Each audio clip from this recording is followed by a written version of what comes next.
안녕하세요. 록쌤입니다. 오늘은 2019년 3월, 얼마 전에 3월 모의고사 고3 문법 파트 풀이 한번 해보도록 할게요. 우선 11번, 12번 문제부터 풀겠습니다. 지문이 좀 긴 문법 지문이 문제가 출제되기 시작한 지가 얼마 안 됐어요.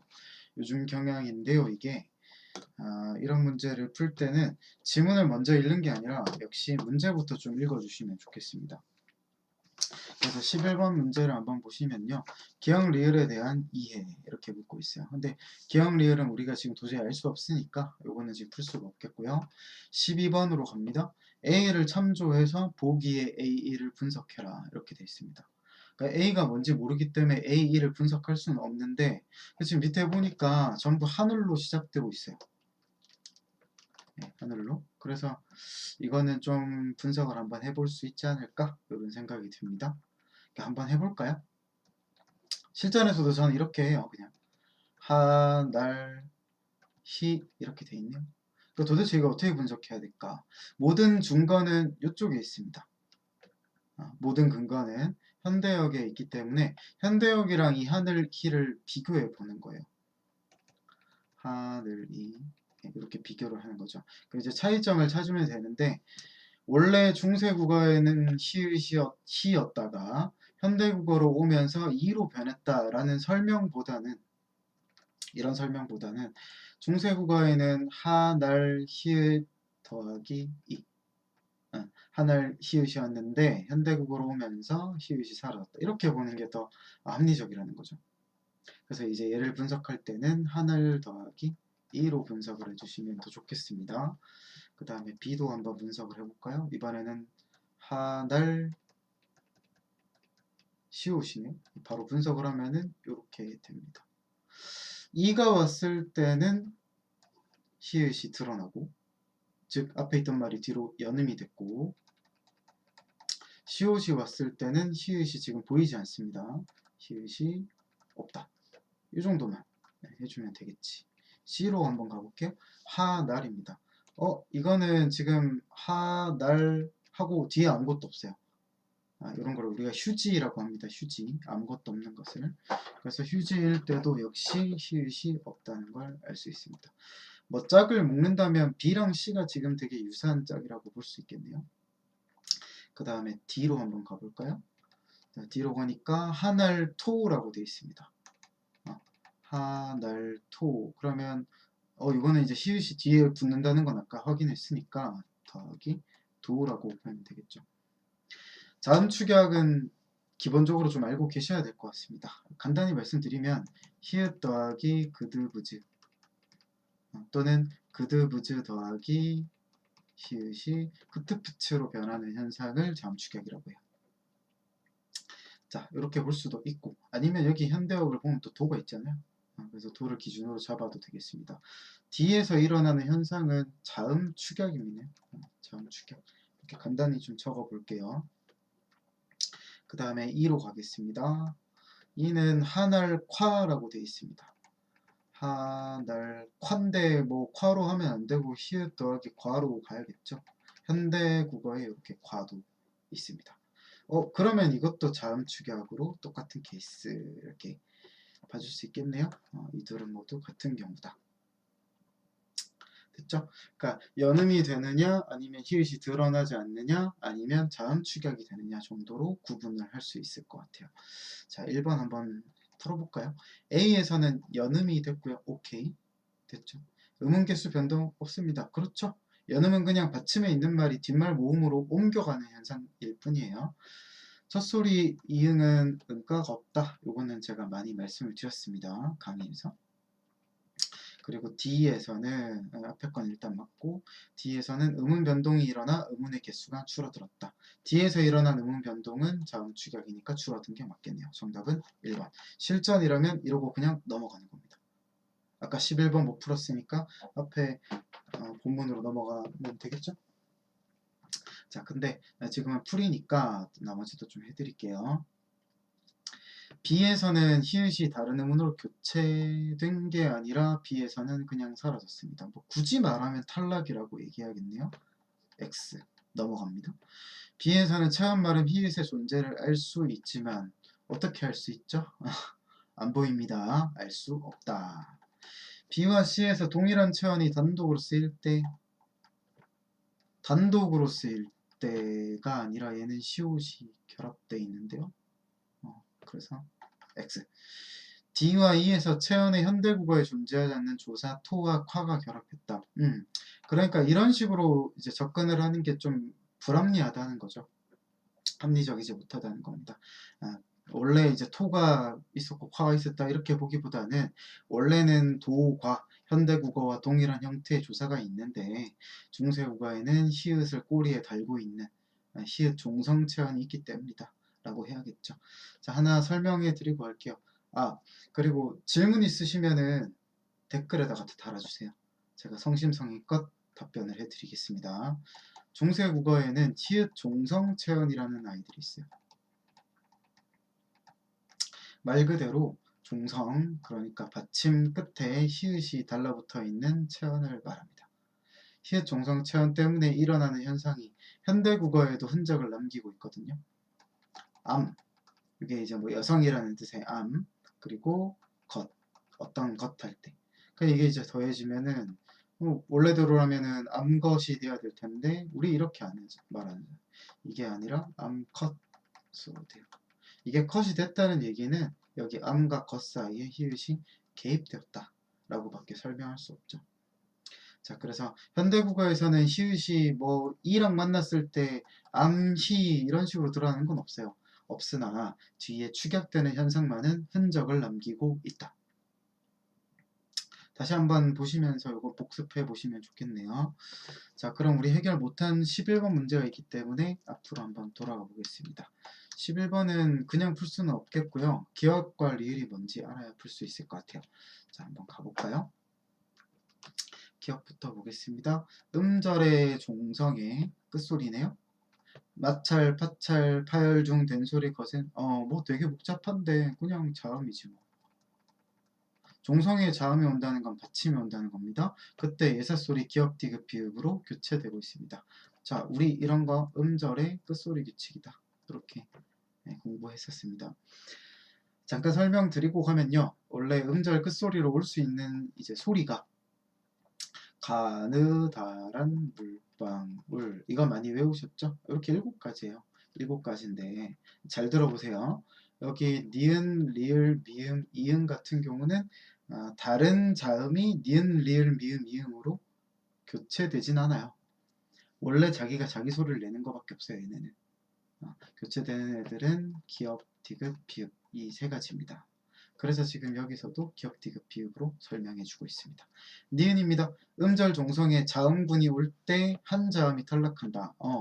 이거는 우리가 자음군 단순화 이렇게 공부했었죠. 자음군 단순화는 나중에 한번 복습을 해보시죠. 앞자음이 남는 경우가 있고 뒷자음이 남는 경우가 있는데 뒷자음이 남는 경우가 배고프면 한턱 싸 해서 고프면 다시 말해 리을 기역, 리을 피읍, 리을 미음 이렇게 3개입니다. 자, 앞자음이 남는 경우랑 뒷자음이 남는 경우에 예외가 한 개씩 있는데 리을 비읍 같은 경우는 2가지가 있죠. 얘 뒤에 둥, 죽, 적이 올 때만 이상하게 앞에 게 남는 게 아니라 뒤에 게 남습니다. 자, 얘 같은 경우 밥다 같은 경우도 뒤에 자음이 왔을 때만 비읍이 남습니다. 리을 기역은 리을 기역으로 시작하는 어간이 기역으로 시작하는 리을 기역으로 끝나는 어간이죠. 기역으로 시작하는 어미와 만나게 될 때 뒤에 게 안 남고 리을이 남게 되는 경우를 말해요. 이런 건 예를 한 개씩 알고 있으면 되게 좋아요. 이 뒤에 뭐 예를 들어 개가 왔다. 그러면 원래는 기역이 남아야 하지만 리을이 남는다. 요게 자음군 단순화입니다. 간단하게 좀 설명드렸고요. 디귿입니다. 디귿, 티읕 뒤에 이 형식 형태소가 오면 지읒, 지읒으로 변한다. 우리 이거 국의 음하다. 이렇게 얘기하죠. 리을입니다. 어간, 말음, 히읗 뒤에 그드즈가 요거 잘 봐야겠네요. 앞에 히읗 뒤에 그드즈입니다. 그때 그 뜻으로 축약되는 현상. 그래서 그냥 자음 축약이다 이러고 넘어가도 되는데 사실 자음 축약이 좀 조심해야 될 게 히읗이 앞서는 경우가 있고요. 그드브즈. 그리고 히읗이 뒤서는 경우가 있습니다. 이거 둘 다 이제 같은 결과를 초래하긴 하는데 과정은 좀 다르죠. 뒤에서 한번 이제 확인을 해볼까요?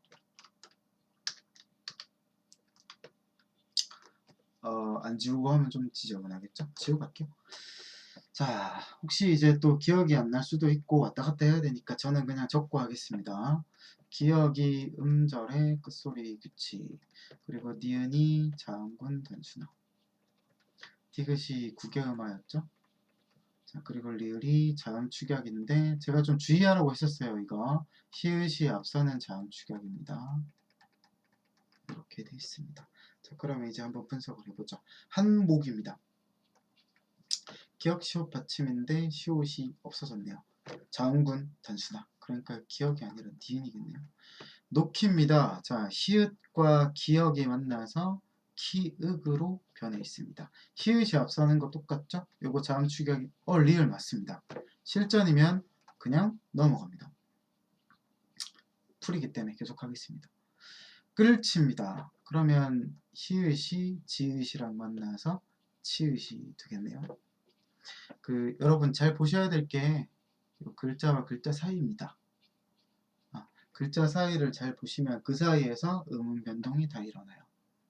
그래서 이것도 자음 축약으로 봐야겠네요. 그러면 니은 디귿이 왜 있지 여기? 이상합니다. 가팔 가볼게요.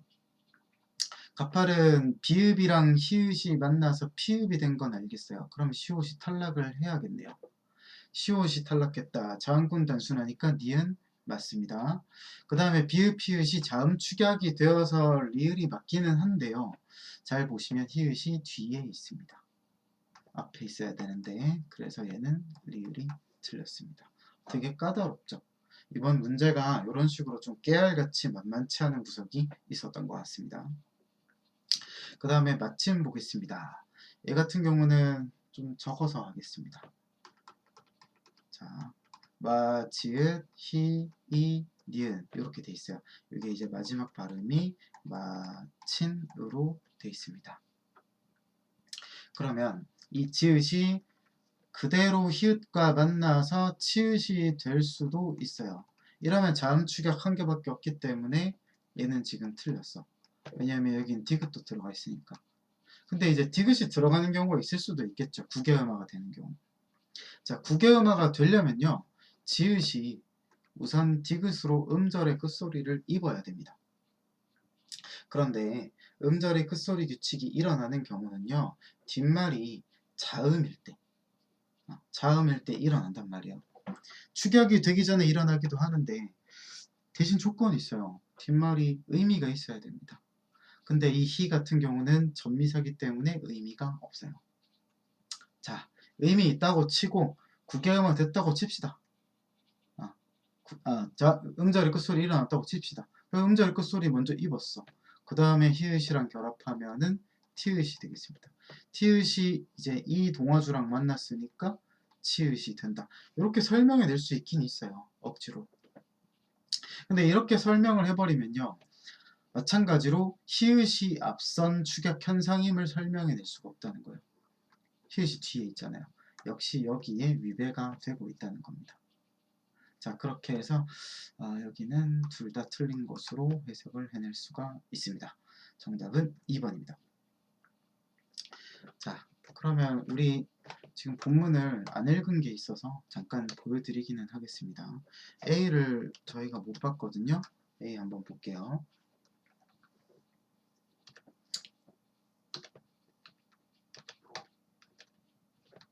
네, A 보겠습니다. 자, 원활하지 못한 진행 양해 부탁드립니다. 연음과 음음 변동에 대한 지식을 중세 국어에 활용을 해보면 현대 국어에서 알기 어려운 형태, 그러니까 아까 얘기했었던 그 히읗 종성체언이네요. 이거를 얘기하는데 중세 국어에는 돌 히읗, 나라 히읗처럼 저렇게 발견되는데 현대 국어에는 없다는 거예요.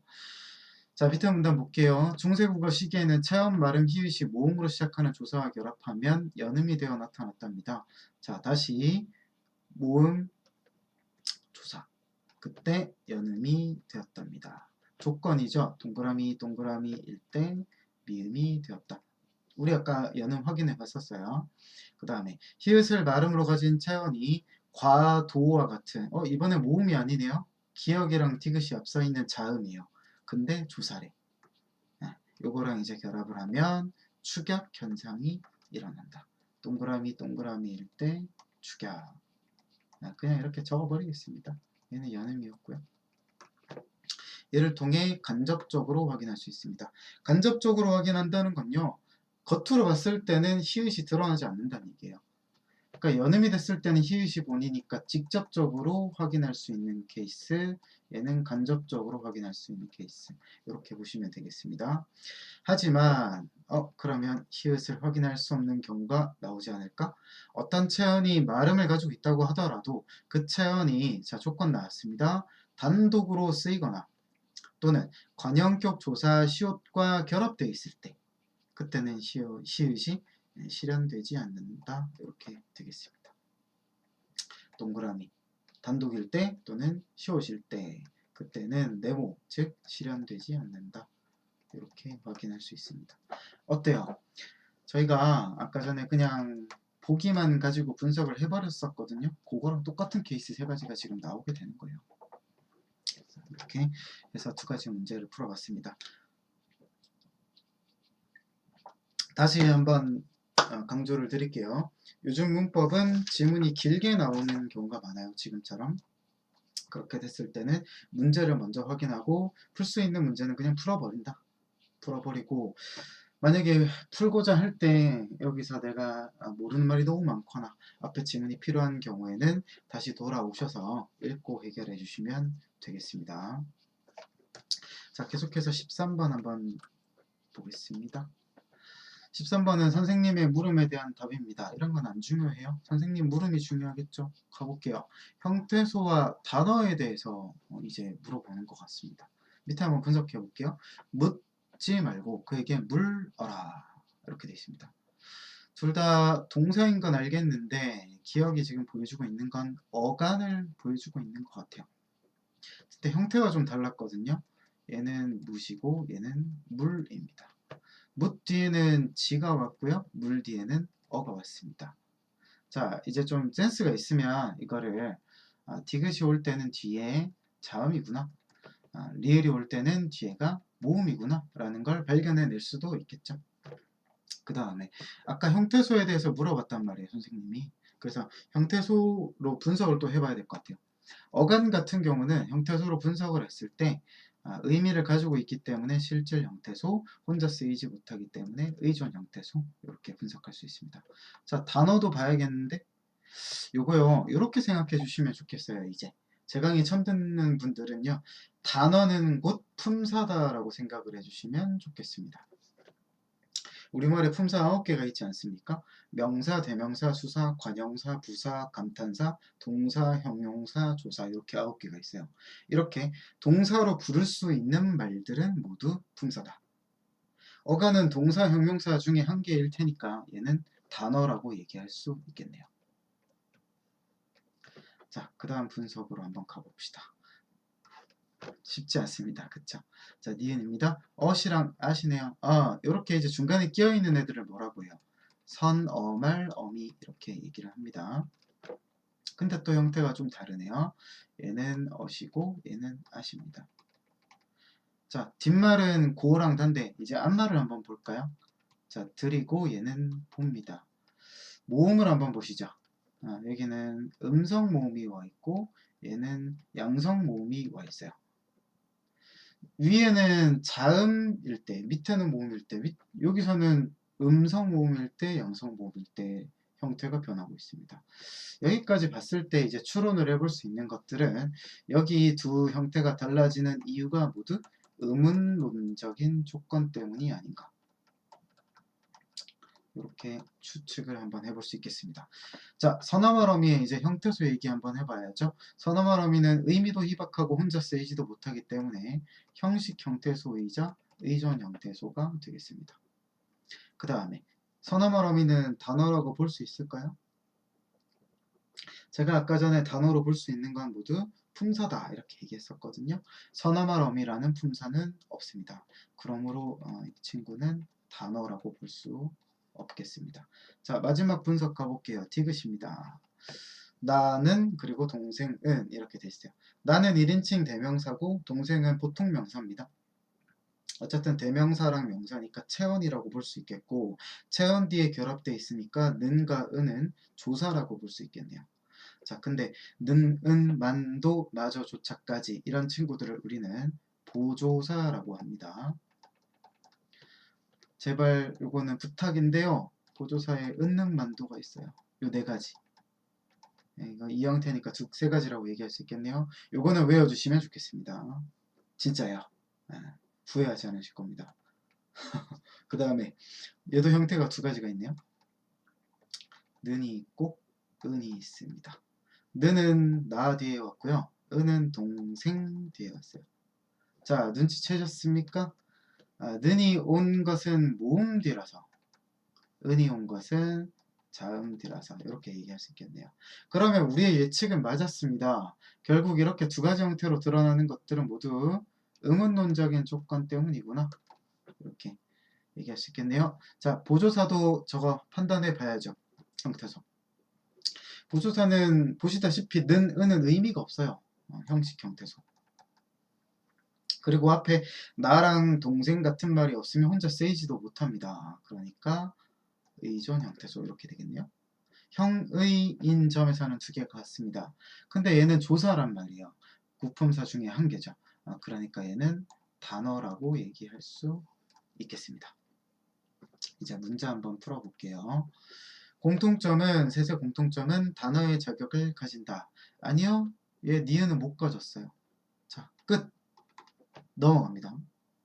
공통점은 문법적 의미를 나타낸다. 아니요. 실질적 의미를 나타내는 기억이 있었습니다. 끝. 공통점은 단어의 자격을 갖지 못한다. 아니요. 기억과 디귿은 단어입니다. 땡. 공통점은 의문 환경에 따라 형태가 바뀐다. 그렇지. 이런 게 나와야죠. 전부 의문론적 조건이었습니다. 그 다음에 차이점은 니은 디귿만 문법적 의미를 지닌다. 즉 의존 형태소다. 너무 딱 맞는 말인데? 아니 무슨 얘기예요? 의존 형태소가 아니라 형식 형태소다. 죄송합니다. 형태, 문법적 의미니까 의미로 따져야겠죠. 그러니까 실질 형태소가 지금 기억밖에 없기 때문에 니은 디귿만 문법적 의미가 맞습니다. 오, 정답. 4번 풀었어요. 5번도 맞아 볼게요. 공통점은 반드시 다른 말과 결합해 쓰인다. 그러니까 이게 이제 의존 형태소예요. 셋 다 의존 형태소. 됐습니다. 좋아. 차이점은 니은 디귿만 의문 환경에 따라 형태가 바뀐다. 아닙니다. 셋 다 의문 환경에 따라 변하고 있습니다. 정답은 4번. 자, 다음 문제로 한번 가볼게요. 다시 안내 드립니다. 모르는 문제는 댓글로 질문 주세요. 14번은 사전 활용 문제로 나와 있네요. 어미에 대한 탐구랍니다. 어미가 종류가 굉장히 많거든요. 자, 보기 보시죠. 이 친구처럼요. 이렇게 붙임 표시가 앞뒤로 있으면 이런 걸 선어말 어미라고 해요. 선어말 어미. 자, 근데 어떤 선어말 어미냐면 현재를 나타내는 현재 시제 선어말 어미입니다. 예문에서는 어딜 봐야겠습니까? 선어말 어미 니은이 있는 걸 봐야겠죠? 여기 있습니다. 그래서 진짜로 현재를 나타내는구나. 이렇게 볼 수 있어요. 그 다음에 밑에 겁니다. 얘는 이제 앞에만 붙이는 게 있죠. 요런 어미를 가지고요. 어말 어미라고 합니다. 어말이라는 건 말의 끝에 있다는 뜻이고요. 그렇기 때문에 뒤에는 더 이상 뭐가 붙을 수가 없는 거예요. 자, 1번 볼게요. 이게 두 가지가 있네요. 얘가 1번. 사건의 행위가 과거 또는 어쩌고저쩌고 과거. 어쨌든 뭐 과거를 나타내는 어말어미겠네요. 자, 그래서 밑에를 보니까 니은 결합되어 있고 옛날에 짠 옷 정도로 해석이 되고 있습니다. 밑에를 2번으로 볼게요. 이번에는 현재래요. 같은 형태인데 어떨 때는 과거, 어떨 때는 현재. 그 말은 이 니은이 다른 게 아니라 앞에 있는 말이 다르다는 뜻이겠죠. 그래서 보니까 여기는 이제 또 유명하답니다. 유명하다. 자, 그러면 짜다랑 유명하다는 어떻게 다를까요? 이거 이제 모의고사 또는 수능에서 계속 나오는 유형인데요. 이렇게 나오면은 이거는 동사, 형용사를 구별하라는 뜻이에요. 동사, 형용사. 구별하는 기준 굉장히 쉽습니다. 자, 니은, 는, 다를 넣어서 말이 됩니다. 그러면 동사, 안 되면 형용사. 이렇게 생각을 하시면 되겠습니다. 짜다 한번 넣어볼까요? 그럼 나는 옷을 짠다. 잘 되네요. 동사. 즉 1번은 동사의 케이스. 그때 과거. 그 다음에 유명한다. 나 오늘부터 유명한다. 이런 거는 없습니다. X. 그래서 얘는 형용사. 다시 말해 2번은 형용사에 대한 이야기. 현재. 문제 풀겠습니다. 다른 어미 앞에 붙을 수 있는가? 다른 어미 앞에 붙는다는 얘기는 어말이 아니라는 뜻이겠네요. 그러니까 선어말 어미인 니은만 가능한 게 맞습니다. 그 다음 어미 의시 뒤에 붙을 수 있는가? 이런 거 나오면 당황하지 마시고 실제로 넣어보시면 되겠습니다. 제가 한번 넣어볼게요. 가시인다. 되죠? 이 시 뒤에 붙는 거니까 이렇게 결합이 됩니다. 그 다음에 어머니께서 짜신 옷, 유명하신 선생님 이런 식으로 들어갈 수 있습니다. 그래서 셋 다 동그라미, 맞네요. 셋 다 동그라미 됐습니다. 어간에부터 관형어 구실을 하게 하는가? 요거 잠깐 설명드리겠습니다. 어간은 뭘 얘기하는 거냐면요. 동사, 형용사를 말해요. 계속 이제 설명드리고 있습니다만 동사, 형용사는 그대로 내버려 두잖아요. 그러면 얘는 문장에서 서술어 역할을 해야 돼요. 근데 지금은 관형어 구실을 한다고 하니까 서술어가 아니라 관형어로 만들어주는 형태소가 있을 거란 말이에요. 네. 자, 바로 그런 애들을 관형사형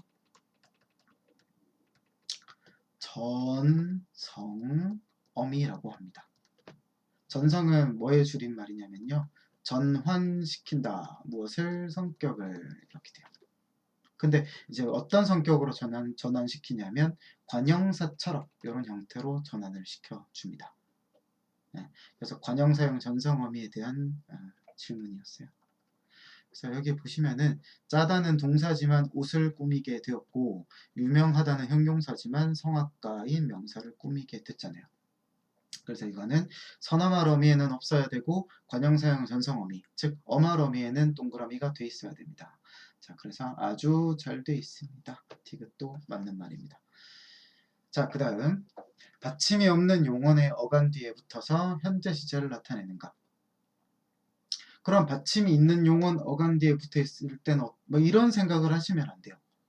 이렇게 문제가 나왔을 때는요. 자, 바로 예로 갑니다. 예로. 그러면 위에서는 가에 니은이 붙어 있었고 여기서는 짜다에 니은 붙어 있었고 여기서는 유명하다에 니은 붙어 있었단 말이에요. 여기까지는 따라오셨죠? 그러면 적어도 받침이 없는 용언 어간까지는 다 맞는 거예요. 그 다음에 현재 시제를 나타내는 걸 따져야 됩니다.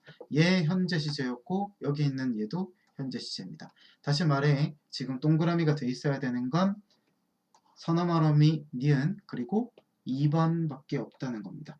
자, 가봅니다. 동그라미 돼 있고 동그라미 돼 있습니다. 그래서 리을도 맞는 선택지입니다.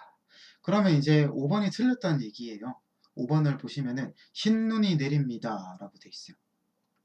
자, 근데 이게 좀 골치가 아픈 게 이 예문 한 개로 선어말 어미도 확인해야 되고 어말 어미, 관형사형 전성어미 니은도 확인해야 됩니다.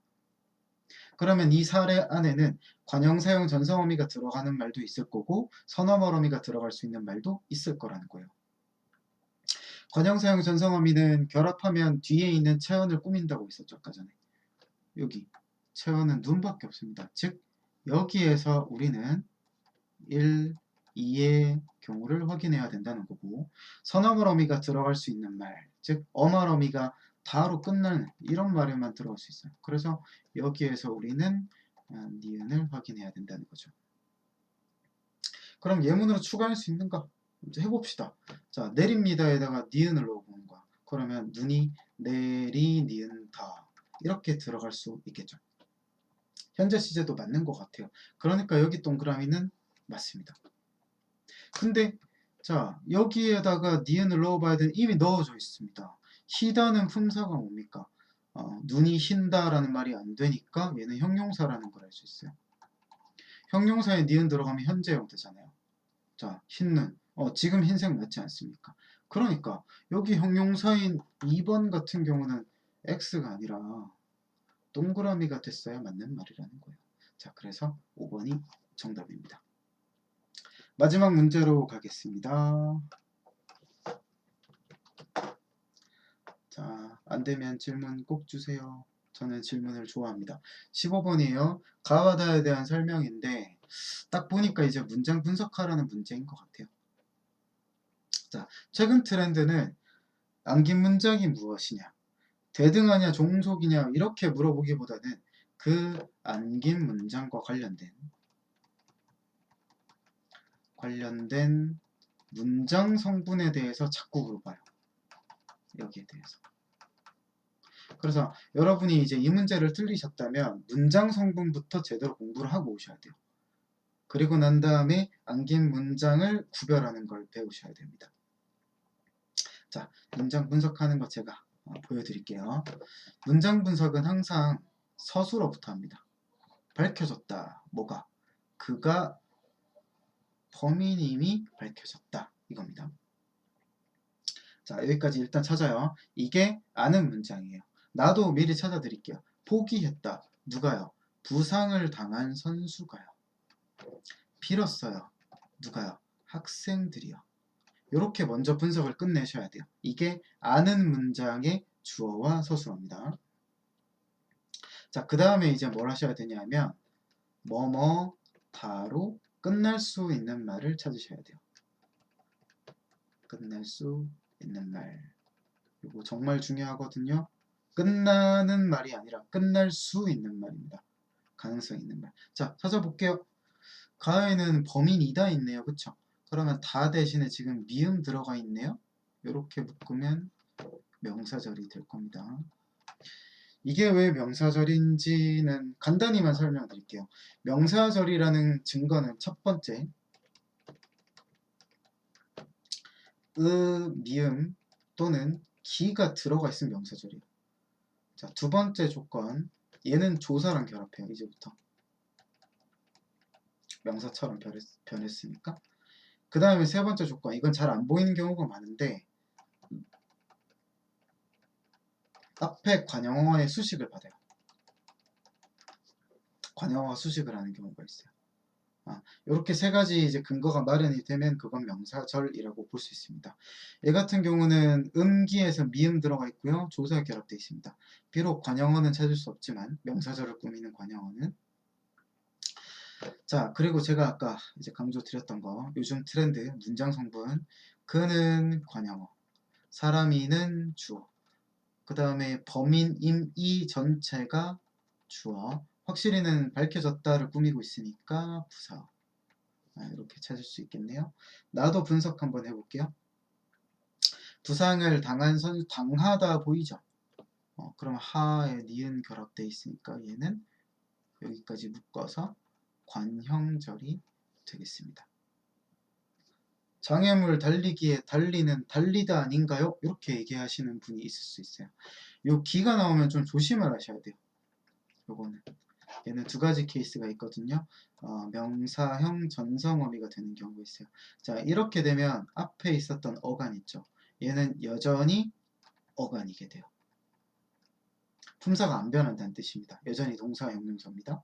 자, 그런데 얘가 명사 파생 전미사인 경우도 있어요. 전미사는 품사를 바꿔버리거든요. 그래서 이런 경우에는 어간이 더 이상 이제 어간이지 않게 됩니다.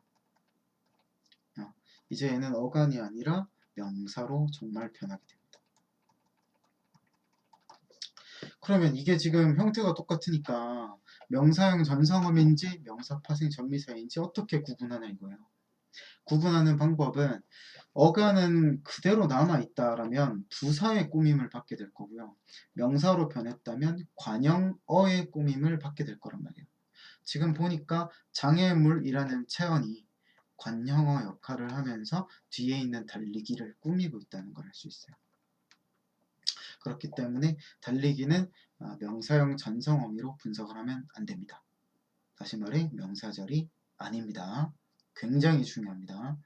문장 성분 마저 분석해 드릴게요. 부상을 목적어, 그리고 당한, 그러면 이 관형절은 당연히 관형어가 되겠죠. 선수는 주어. 그 다음에 장애물 관형어 아까 분석해 드렸습니다. 색깔만 좀 바꿀게요. 그리고 달리기를이니까 이거는 목적어 복귀하였다 서술어 됐습니다. 자, 마지막 문장입니다. 자, 다로 끝날 수 있는 말 찾아보세요. 똑같은 긴데 지금은 오르기가 많이라는 부사어의 수식을 받고 있단 말이죠. 이런 식으로 나오게 되면 얘 같은 경우는 이제 명사형 전성어미가 된다는 거예요. 그래서 성적이 많이 오르다에 기가 붙었으니까 여기까지 명사절 이렇게 분석해 주시면 되겠습니다. 문장 성분 마저 분석해 볼게요. 성적이 주어, 그 다음에 를 붙었으니까 이 명사절은 목적어로 기능하고 있습니다. 마음속으로는 서술어를 꾸미고 있기 때문에 부사어다. 이렇게 봐주면 되겠습니다. 자, 이제 문제 한번 풀어보죠. 가는 명사절 속에 관형어가 있다. 여기 관형어 그 보이시죠? 이렇게 요즘에 이렇게 나옵니다. 가에는 주어의 기능을 하는 안긴 문장이 있다. 자, 안긴 문장 명사절인데 이 주격조사 붙었으니까 주어 기능 했습니다. 2번도 맞습니다. 나에는 주어가 생략된 안긴 문장이 있다. 안긴 문장은 관형절밖에 없거든요. 생략됐는지 찾는 방법이 있어요. 얘를 문장으로 바꿔보는 거예요. 부상을 당하다 이렇게 바꿔보는 거죠. 뭔가 부족하죠. 부상을 당한 사람이 누군지가 안 나와 있어요. 그게 누굴까요? 부상을 당한의 수식을 받고 있는 선수가라고 얘기할 수 있겠죠. 자, 선수는 안긴 문장이 될 때 아는 문장이 이미 존재하고 있기 때문에 생략되게 됩니다. 자, 그래서 주어가 생략됐다는 것도 맞는 말입니다. 4번이에요. 다는 가와 달리 부사어가 안긴 문장 속에 있답니다. 그럼 다부터 일단 확인하는 거예요. 안긴 문장이 지금 여기 명사절이거든요. 부사어 많이가 있습니다. 그 다음에 가와 다르게니까 가에는 없어야 되거든요. 가에 안긴 문장은 명사절인데 부사어가 없습니다. 그쵸? 우리 다 분석했어요. 자, 그러면 이제 정답이 5번이란 얘기인데 나와 다에는 목적어 기능을 하는 안긴 문장이 있다. 이렇게 돼 있습니다. 자, 좀 영리하게 접근해 볼까요, 우리? 목적어 기능을 하는 안긴 문장이 되려면요. 이건 명사절밖에 없어요. 왜 그런지 설명을 드려볼게요. 안긴 문장에 5개가 있습니다. 명사절, 관형절, 부사절, 서술절, 인용절 이렇게 5개가 있어요. 이때 관형절은 무조건 관형어가 되고요. 부사절은 부사어, 서술절은 서술어, 인용절은 인용어가 있으면 참 좋겠는데 그런 말은 없어요. 요거는 알고 계세요. 요거는 부사어가 됩니다. 인용의 부사격 조사가 결합되기 때문에. 그럼 남는 게 누가 있어요? 명사절밖에 없죠. 명사절은 격조사와 결합하면요. 이 격조사에 따라서 모든 문장 성분으로 기능할 수 있어요. 물론 목적어 기능도 할 수 있는 거죠. 그러니까 안긴 문장에 대한 공부가 지금 완전히 끝난 친구들은 이 목적어 기능이라는 말을 딱 보는 순간 이거는 나다의 명사절이 있다는 걸 찾으라는 거구나. 이렇게 해석을 할 수도 있습니다. 나에는 관형절밖에 없어요. 명사절이 없습니다. 그래서 5번이 정답이 되겠습니다. 이거는요. 이 달리기를 명사절로 잘못 해석을 해버리면 답이 없는 어려운 문제가 될 수 있는 그런 문제였습니다. 자, 15번까지 풀이 여기까지 해봤고요. 모르는 문제, 모르는 내용, 질문, 댓글로 언제든지 환영입니다. 질문해 주시면 좋겠어요. 독서로 다시 찾아뵙겠습니다. 감사합니다.